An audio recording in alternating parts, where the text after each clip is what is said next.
Assalamualaikum warahmatullahi wabarakatuh. Alhamdulillah, alhamdulillahirabbil alamin, wa bihi nasta'inu ala umuri dunya waddin, wassalatu wassalamu ala asyrofil anbiya'i wal mursalin wa ala alihi wa sahbihi ajmain, amma ba'du. Pertama-tama marilah kita bersama-sama kita panjatkan puji syukur atas nikmat yang telah Allah berikan kepada kita.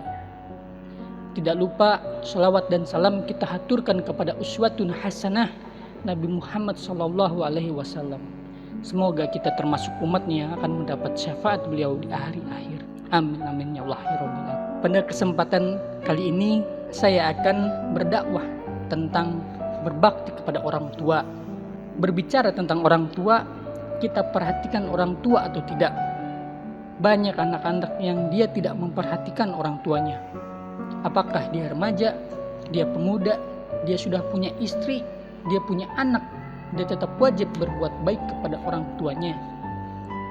Tidak ada alasan yang lain, tetap orang tuanya yang nomor satu. Meskipun anaknya dia 5 atau 10, kita sebagai anak tetap wajib. Mestinya kita berlomba-lomba. Umpamanya ada orang tua kita yang punya anak 5 atau 10, jangan kita katakan gantian kita berbuat baik. Tidak demikian. Mestinya kita berpikir, saya punya orang tua, saya ingin berbuat baik terus sampai akhir hayat saya. Meskipun ada saudara kita yang lain, bagaimana kita bisa berlomba, apa yang bisa kita lakukan untuk orang tua kita yang terbaik sampai dia menjelang meninggal dunia. Apa yang bisa kita lakukan sampai dia wafat. Mestinya begitu. Nah, kadang-kadang tidak demikian. Ketika dia memiliki saudara 5 misalnya, dia menganggap bahwa yang lain dulu yang berbuat baik. Bahkan ada yang berpikir, dulu saya membayar rumah sakit dan sekarang giliran yang lain. Kita tidak boleh seperti itu kepada orang tua kita.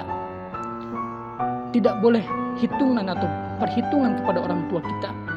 Apa yang bisa kita lakukan buat orang tua kita, kita berbuat baik kepada orang tua kita. Berlomba-lomba untuk berbuat baik, sebab banyak anak-anak yang tidak berbuat baik kepada orang tuanya dan mengandalkan saudaranya yang lain. Kita seharusnya berlomba-lomba. Kita ingin mencari pahala akhirat atau tidak? Kesempatan kita, orang tua kita adalah jalan kita menuju surga. Kapan lagi kita berbuat baik? Kalau sudah mengaji, kita harus bertakwa kepada Allah tentang orang tua. Apa yang bisa kita lakukan dari perbuatan baik, lakukanlah. Jangan ditunda. Dan kita bisa lihat nanti ayatnya dalam surat Al-Isra ayat 23 tentang berbuat baik kepada orang tua dan tidak boleh berkata ah, dan tidak boleh berkata uf, tidak boleh menengking dan tidak boleh menghardik. Jadi berlomba-lomba. Kita ingat untuk berbuat baik kepada orang tua, jangan hitungan atau perhitungan. Apa yang bisa kita lakukan, maka lakukanlah. Meskipun uang kita habis jutaan atau miliaran untuk berbuat baik kepada orang tua kita, tidak ada masalah. Allah akan ganti yang lebih baik. Jangankan kita. Kita lihat saja itu orang-orang kafir yang berbuat baik kepada orang tua, luar biasa dikasih kehidupannya oleh Allah. Ini padahal orang kafir, apalagi orang Islam yang taat kepada Allah dan berbuat baik kepada orang tua. Sebab Allah kaitkan dalam Quran surat Al-Isra ayat 23, Bismillahirrahmanirrahim. Wa qada rabbuka illa ta'budu illa iyyahu wa bil walidaini ihsan. Allah mewajibkan tidak boleh kalian beribadah melainkan hanya kepada Allah dan berbuat baik kepada orang tua. Dan Allah juga berfirman, wa'budullaha wa la tasyriku bihi syai'an wa bil walidaini ihsan. Beribadahlah kepada Allah, jangan berbuat syirik dan berbuat baiklah kepada orang tua. Terdapat dalam Quran surat An-Nisa ayat 36.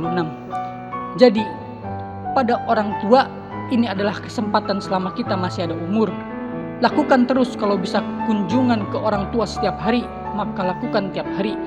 Jika tidak bisa setiap hari, maka lakukan tiap pekan. Jika tidak bisa setiap pekan, lakukan tiap bulan kalau jauh di luar kota. Artinya, ini harus tetap berbuat baik dan apa yang bisa kita lakukan untuk orang tua kita. Jangan datang ke orang tua menyusahkan mereka. Ada anak yang sudah dari kecil dia dibiayai hidupnya sampai dewasa, sampai nikah. Setelah itu dia datang ke orang tuanya hanya untuk menyusahkannya. Jangan demikian. Apa yang bisa kita bawa untuk orang tua kita, apa yang menggirangkan dia, menyenangkan dia. Umpamanya kita mampu dan dia minta umrah, maka berangkatkanlah umrah. Kita ada uang dan dia minta haji, berangkatkanlah dia haji. Ini tidak ada masalah dan Allah akan ganti yang lebih baik nantinya. Mungkin sekian dakwah dari saya. Wabillahi taufiq wal hidayah. Wassalamualaikum warahmatullahi wabarakatuh.